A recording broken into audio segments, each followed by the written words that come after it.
Shalom adik-adik remaja yang dikasihi Tuhan Yesus. Firman Tuhan yang disampaikan untuk kita pada hari ini diambil dari Filipi 2 ayat 12 sampai 18. Dan tema kita hari ini adalah letare, yang artinya bersukacitalah senantiasa. Adik-adik yang dikasihi Tuhan, minggu ini kita masuk pada Minggu Pasion kelima, di mana kita diajak untuk merenungkan masa-masa sengsara Tuhan Yesus menuju salib. Minggu Pasion kelima ini disebut juga Minggu Letare, yang artinya bersukacitalah senantiasa. Adik-adik yang terkasih, bagaimana mungkin di minggu-minggu sengsara ini kita tetap diminta oleh Allah untuk tetap bersukacita? Sukacita di minggu sengsara ini dimaksudkan adalah supaya kita tetap bersukacita karena kita tahu bahwa di akhir kesengsaraan Yesus nantinya adalah kemenangan atas maut.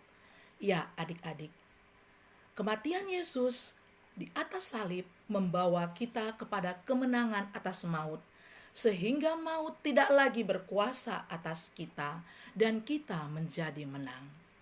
Adik-adik, saat ini juga kita sedang menjalani minggu-minggu sengsara. Bahkan dalam kondisi saat ini, kita juga mengalami masa-masa sengsara.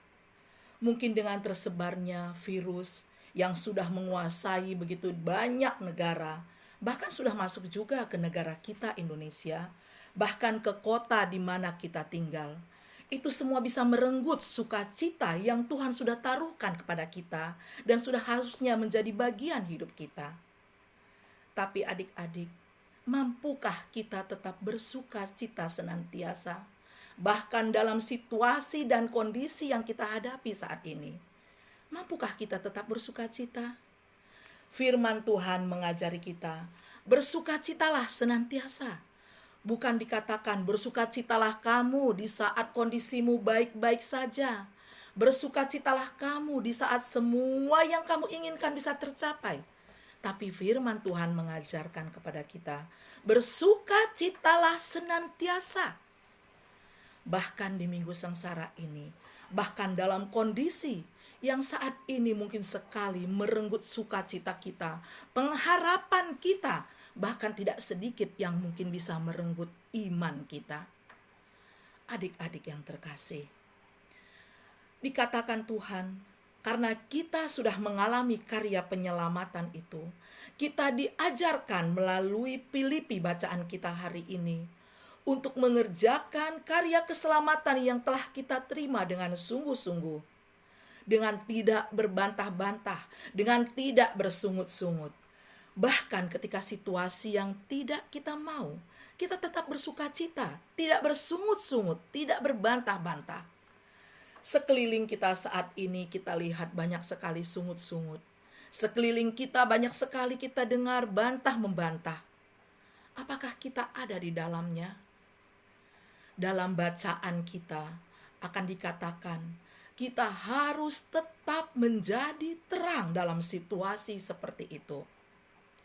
Paulus mengajarkan kepada jemaat di Filipi melalui bacaan kita bahwa mereka harus tetap menjadi terang dalam segala situasi sekalipun.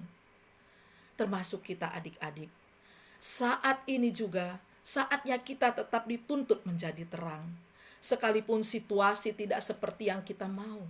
Sekalipun mungkin kekhawatiran, khawatir, ketakutan menguasai kita. Tapi kita punya tugas utama sebagai orang percaya, tetap menjadi terang.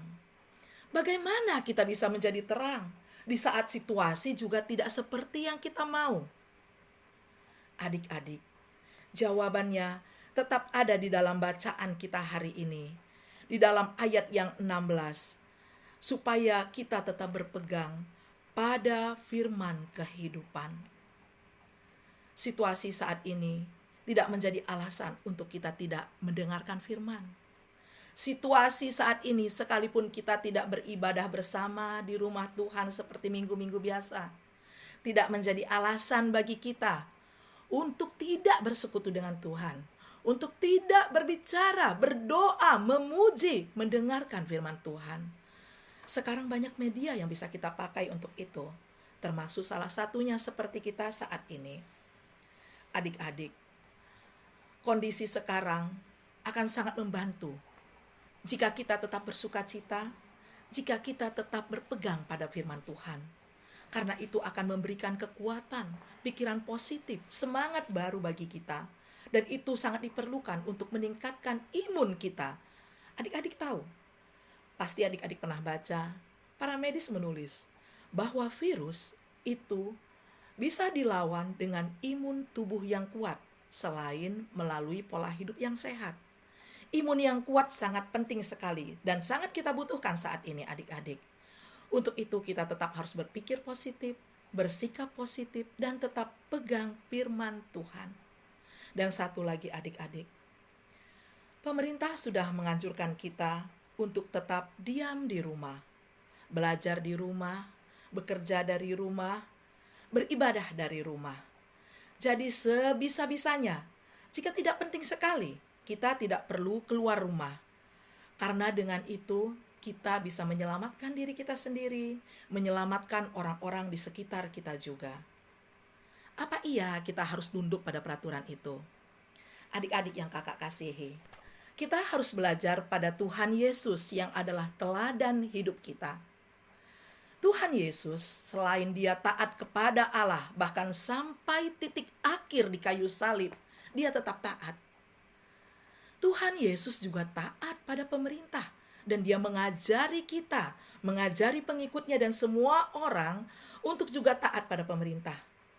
Adik-adik ingat kisah ketika ada orang datang untuk mencobai Yesus, kemudian bertanya kepada Yesus, haruskah kami membayar pajak pada Kaisar?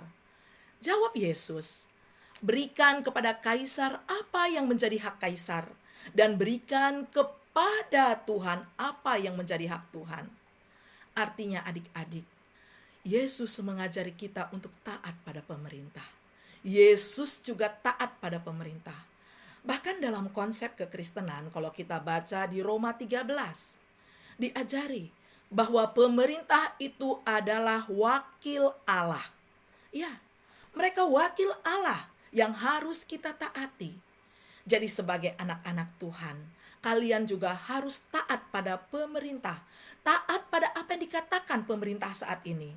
Karena itu menunjukkan kita adalah anak-anak Tuhan yang sungguh-sungguh juga mau tetap sungguh-sungguh mengerjakan keselamatan yang sudah ada pada kita melalui ketaatan kita pada anjuran pemerintah. Bosan kak? Iya, kakak tahu kita pasti bosan di rumah. Tidak boleh keluar-keluar seperti biasanya. Tapi adik-adik, kita toh tidak diminta untuk menyumbangkan uang kita besar-besar kepada para korban yang sudah terinfeksi virus. Kita lihat para medis kita yang bekerja sampai tengah malam, bahkan tidak berseharian bisa tidak ketemu dengan keluarganya. Mereka harus bekerja keras. Kita tidak dituntut seperti itu. Kita hanya dituntut diam di rumah, mengerjakan segala sesuatu dari rumah. Kita bisa mengisinya dengan banyak hal-hal positif adik-adik. Contohnya, di tengah banyaknya orang sungut-sungut, aduh masker susah. Adik-adik bisa lihat tutorial di YouTube bagaimana cara membuat masker yang bisa dicuci. Itu bisa adik-adik berikan buat orang tua adik-adik yang mungkin sampai saat ini, di tengah situasi seperti ini, harus tetap berjuang keluar rumah untuk mencari nafkah, membiayai, memenuhi kehidupan kita. Kita bisa mengerjakan pekerjaan-pekerjaan rumah, membantu orang tua kita. Kita bisa bersama-sama menjaga adik kita, menemani adik kita bermain. Kita bisa belajar banyak hal-hal baru.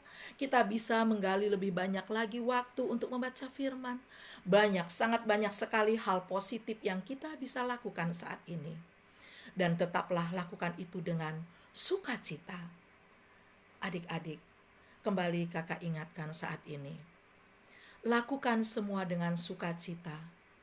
Lakukan semua dengan kesungguhan. Percaya, kita berdoa bersama-sama agar apa yang terjadi saat ini cepat berlalu, supaya kehidupan kita bisa kembali membaik seperti semula. Namun satu hal yang harus kita ingat-ingat adik-adik, bahwa apapun yang terjadi dalam hidup kita, bahkan kondisi yang tidak baik sekalipun, selalu ambillah manfaat positif di balik itu. Karena pasti akan selalu ada manfaat positif di baliknya. Saat ini adik-adik, manfaat positif apa yang bisa adik-adik ambil? Lakukan itu. Kakak percaya kita semua mampu dan akan dimampukan oleh Tuhan. Sekali lagi kakak katakan, mari tetap bersukacita. Bersukacitalah senantiasa, bersukacitalah di dalam Tuhan. Tuhan Yesus mengasihi dan memberkati kita semua. Amin.